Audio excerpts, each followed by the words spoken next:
पहली नजर में तुमने उसे पसंद कर लिया और उसने तुम्हें, और इस लव एट फर्स्ट साइट को तुम मोहब्बत कह रहे हो, तो हो सकता है तुम गलत हो। क्योंकि यार पहली नजर में तो हमें एंटीक चीजें भी पसंद आ जाती है, पर हम उसे घर में रखते हैं दिखावे के लिए।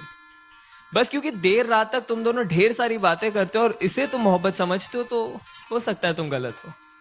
क्योंकि यार अकेलेपन के मारे तो दो अनजान मुसाफिर भी एक दूसरे से बात कर ही लेते हैं। अरे अगर किसी लड़की को देख के वो तुम्हारा हाथ पकड़ लेती है और किसी लड़के को देख के तुम उसका, और इस क्यूट जेलिसी को तुम मोहब्बत कह रहे हो, तो हो सकता है तुम गलत हो।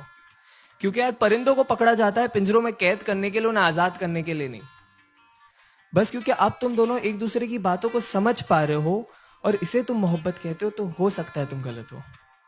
क्योंकि याद रखो, दो भूखे भिखारी भी एक दूसरे की भूख समझ सकते हैं पर मिटा नहीं सकते। अरे अगर तुम एनिवर्सरी का सेलिब्रेशन हर महीने कर रहे हो और इसे तुम मोहब्बत कहते हो, तो हो सकता है तुम गलत हो। क्योंकि दास्तान इश्क को बयां करने के लिए साल का कोई नंबर नहीं चाहिए होता।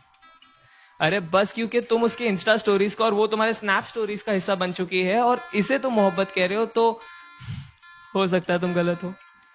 क्योंकि यार मोहब्बत को फिल्टरों के साथ सेव नहीं किया जाता, उसे बस उसी लम्हे में जिया जाता है।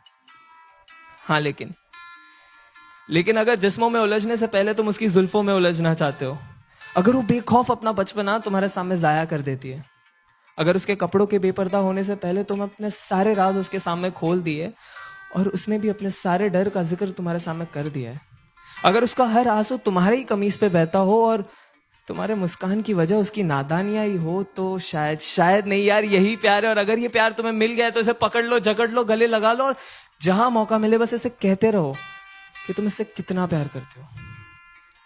क्योंकि ऐसी मोहब्बत से मुलाकात होने में जिंदगी का एक काफी लंबा अरसा बीत जाता है।